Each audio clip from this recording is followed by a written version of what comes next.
Salve, salve, galera!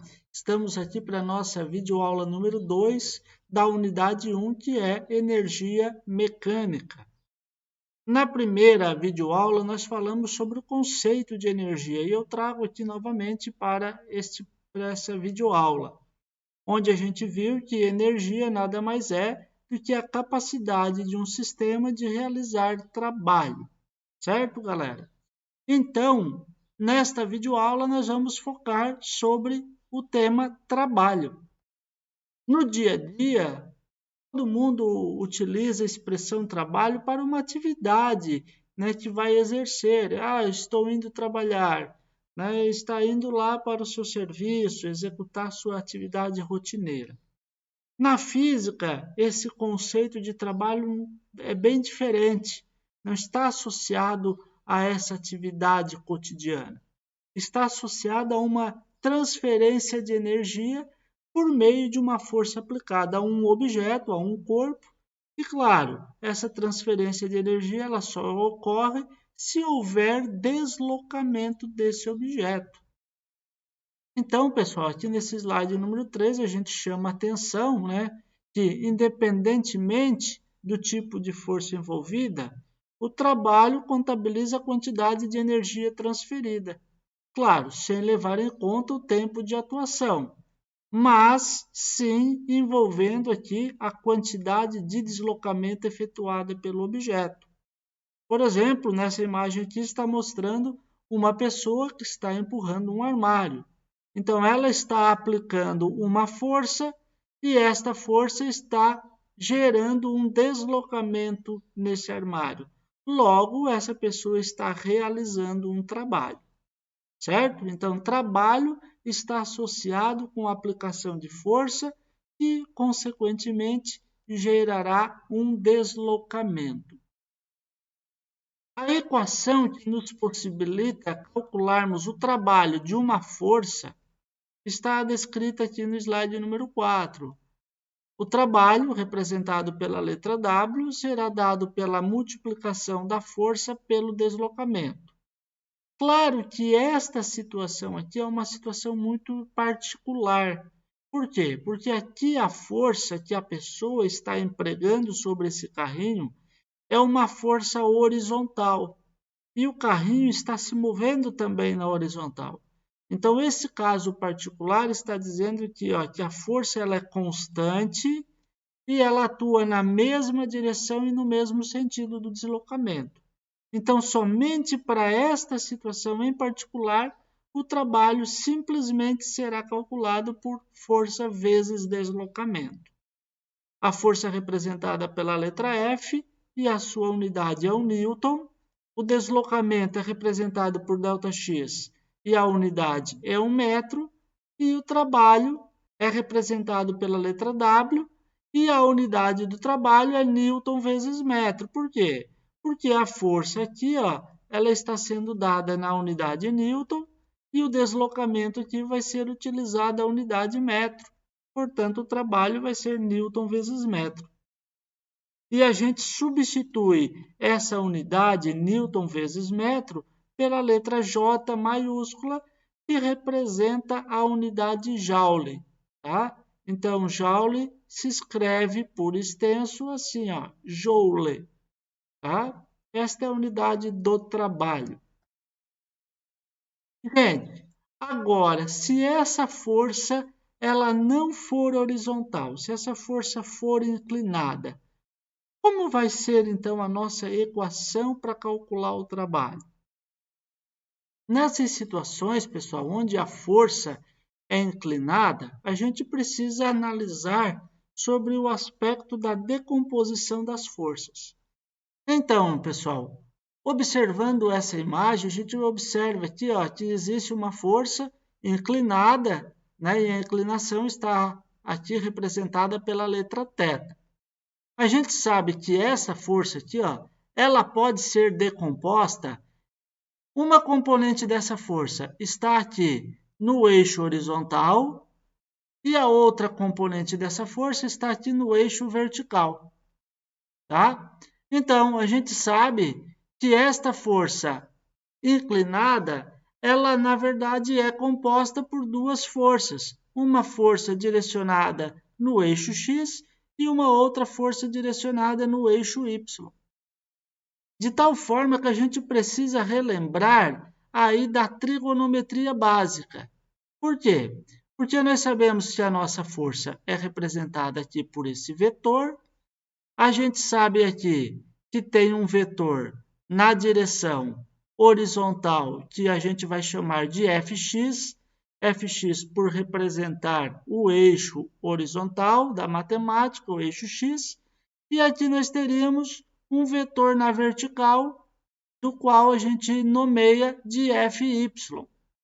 E aí esse ângulo aqui tá o ângulo θ. Gente, então o que acontece? Nós sabemos da trigonometria que o seno de um ângulo θ é igual ao cateto oposto dividido pela hipotenusa. Pois bem, gente, olhando para esse triângulo que está desenhado aqui, quem é o nosso cateto oposto? Bom, esse triângulo retângulo, ele tem aqui esse vetor aqui, que é a nossa hipotenusa. Nós temos aqui dois vetores que estão aqui entre si 90 graus, então esses dois são os catetos, sendo que o cateto oposto é esse aqui, ó. E esse aqui é o cateto adjacente. Como é que a gente sabe quem é o oposto, quem é o adjacente? O oposto a gente sabe por quê? Porque ele está do lado contrário ao ângulo que o problema forneceu. E o cateto adjacente é esse cateto que está formando aqui esse ângulo θ. Então, o seno de θ vai ser dado pelo cateto oposto, que é o nosso vetor fy, dividido pela nossa hipotenusa, que é o vetor f. Logo, gente, eu posso aqui multiplicar o f pelo seno de θ. E eu terei, então, aqui a força y igual a f vezes seno de θ. Bom, o mesmo raciocínio eu posso fazer agora, ao invés de usar o seno, eu vou usar o cosseno. O cosseno de um ângulo θ é o cateto adjacente dividido pela hipotenusa. Bom, o cosseno do ângulo θ é igual ao nosso cateto adjacente, é esse aqui, ó, é o fx. Então, vai ser fx dividido pela hipotenusa, que é o vetor f aqui, né? Logo, eu posso isolar o fx também fazendo cosseno de θ vezes o f. Como é que fica, então? A força na direção x é f vezes cosseno de θ. Bem, no que isso vai nos auxiliar aqui no nosso debate em questão? Isso nos auxilia pelo seguinte, olha aqui então nesta figura aqui. A força F ela é decomposta numa componente Fx, uma componente horizontal e uma componente vertical. De tal forma que a gente sabe que o trabalho é dado por força vezes deslocamento. Só que, gente, aqui nós sabemos que esta força ela tem duas componentes. Então, uma vai ser a força X e na outra vai ser a força Y.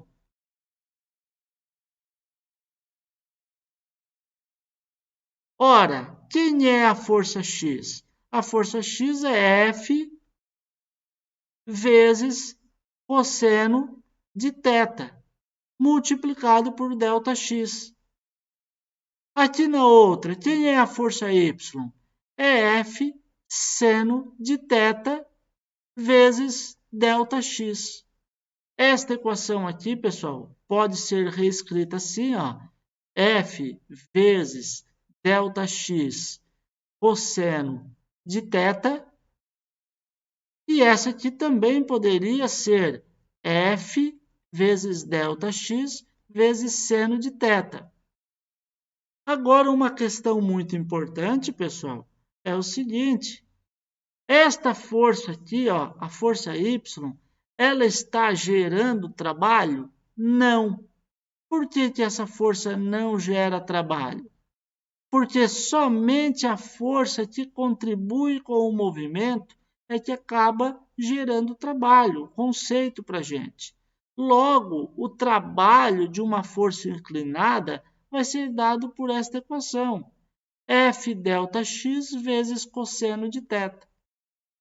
Isso eu trago para vocês, tá? Aqui no slide número 7.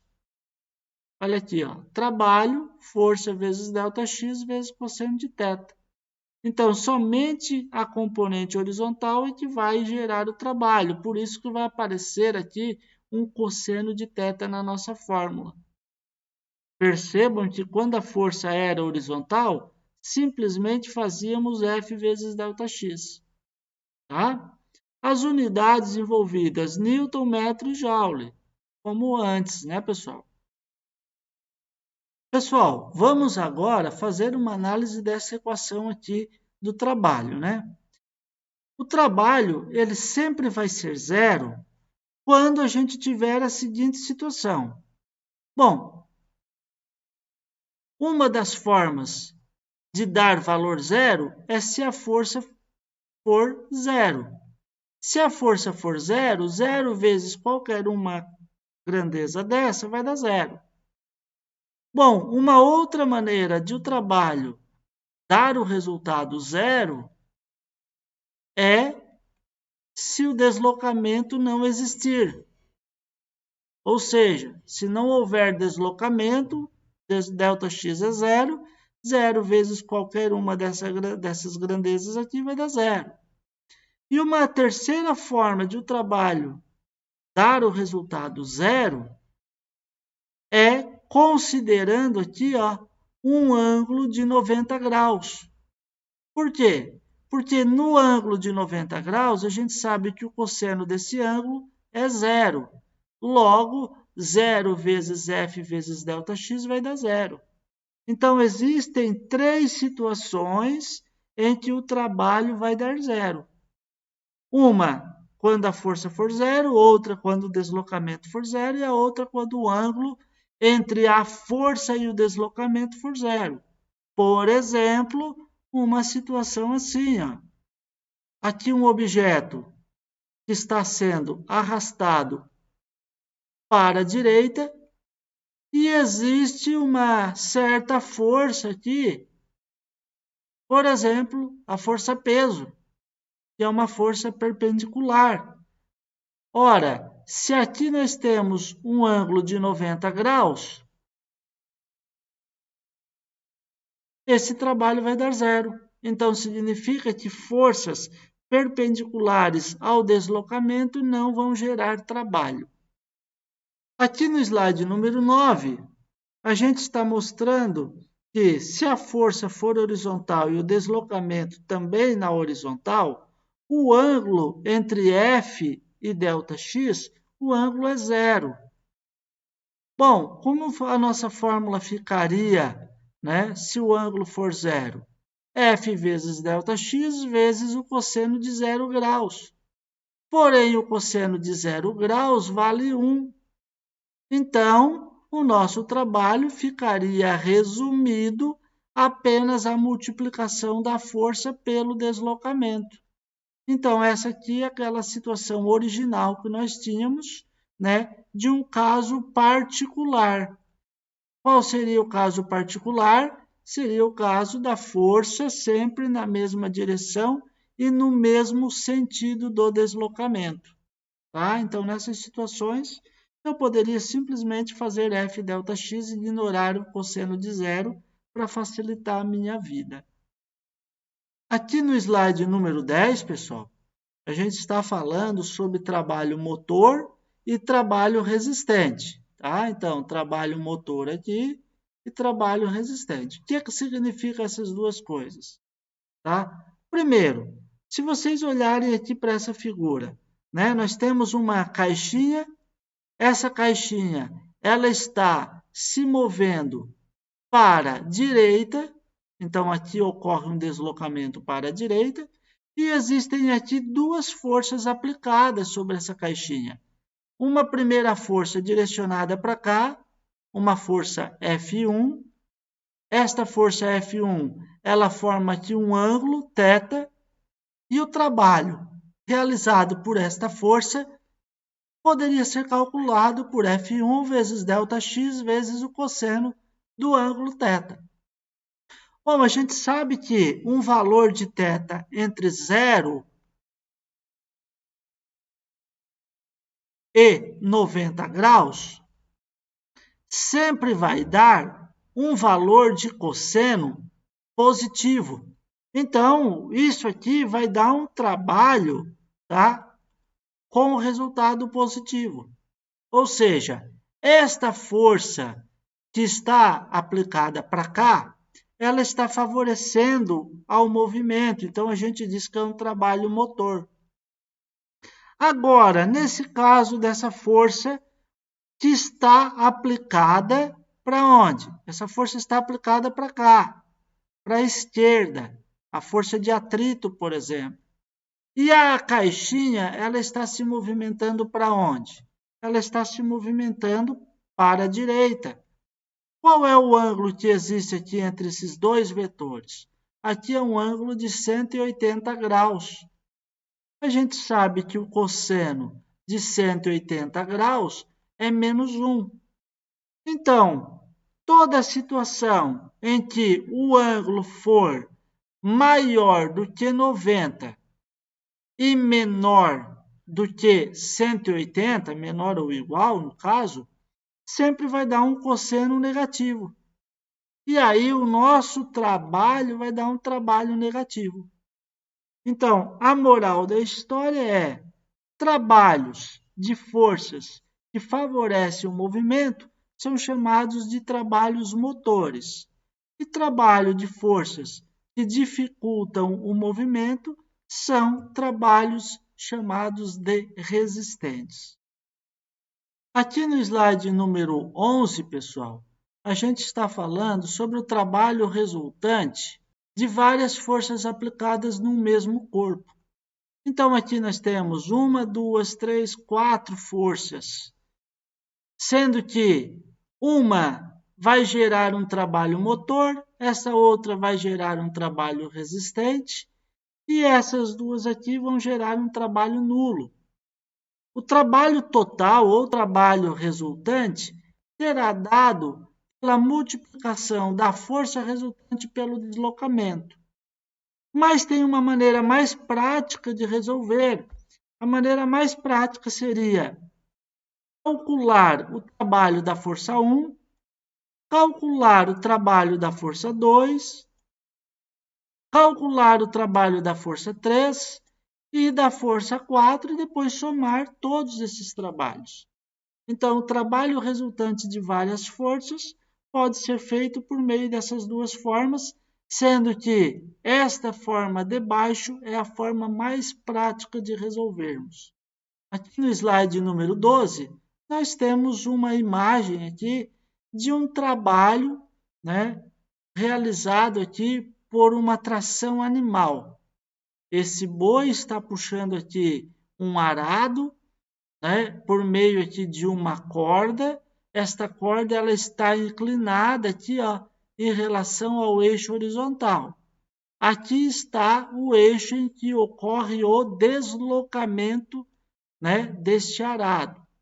Então, sob esse arado, está sendo aplicada a tração animal, representada aqui pela letra F, tem a força peso, tem a força normal, que é a força de reação do solo, e tem a força de resistência do solo, que é a força de atrito.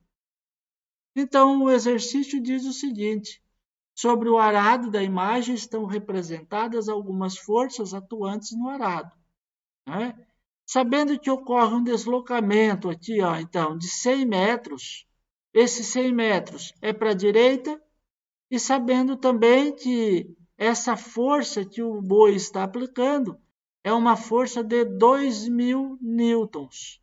e está inclinada, aqui ó, tem uma inclinação de 25 graus. Tá? Aí o problema diz o seguinte, que a massa do arado é 80 quilos e que a força de atrito, essa força aqui, ó, vale 1.800 newtons. Dado esses valores, ele pede para calcular o trabalho realizado por cada uma das forças e o trabalho resultante. Então, pessoal, aqui nesse slide número 13, estão anotadas todas as informações, né? O deslocamento, a força, o ângulo, a massa do arado e a força de atrito. E a gente precisa, então, calcular, né?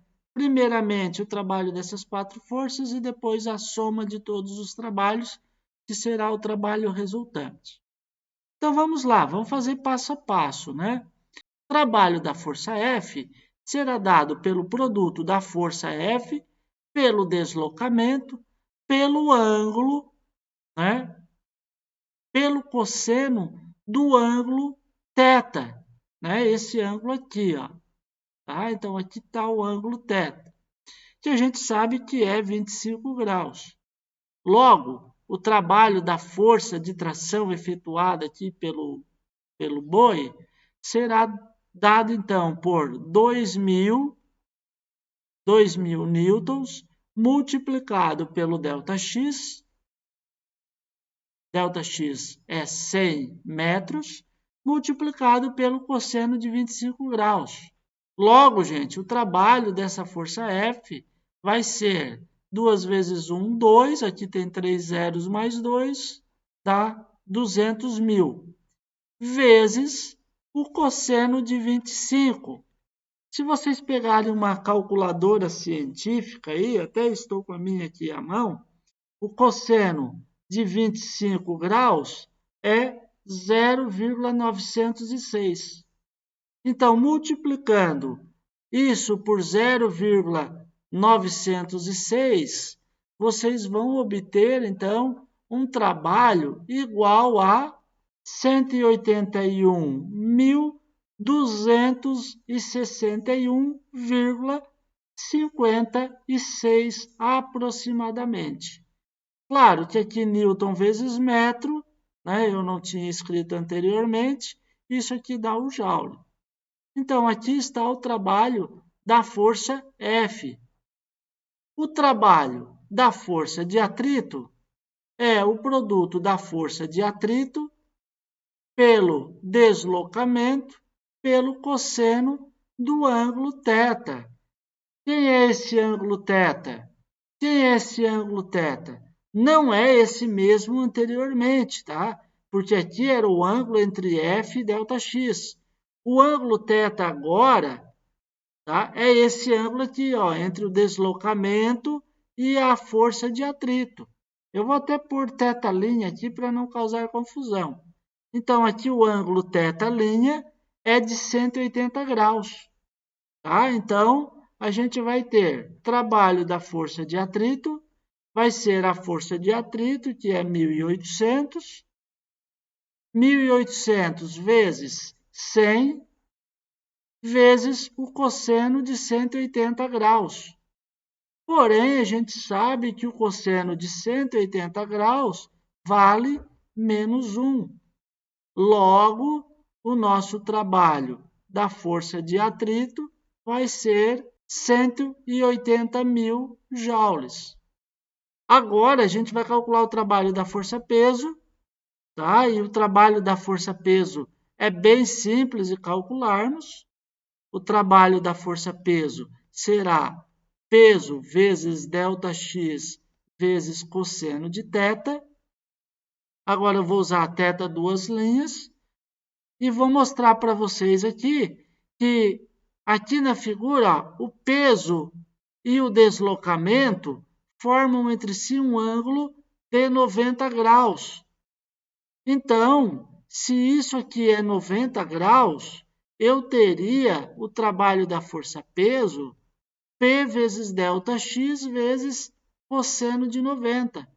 Esse cosseno de 90, a gente sabe que vale 0. E aí a gente sabe que a resposta desse trabalho aqui vai dar 0. Não precisava nem ter feito nada disso, sabendo apenas que toda força perpendicular ao movimento, ela não gera trabalho. Então, a força-peso não gera trabalho. A força normal, pessoal, também é uma força perpendicular. Eu poderia anotar trabalho da força normal seria a força normal multiplicado pelo ΔX pelo cosseno de θ. Também aqui, esse θ seria 90 graus. E aí, força normal vezes ΔX vezes o cosseno de 90, isso aqui dá 0. E aí, o nosso trabalho da força normal também seria nulo. Logo, gente, nós temos aqui o trabalho das 4 forças separadas.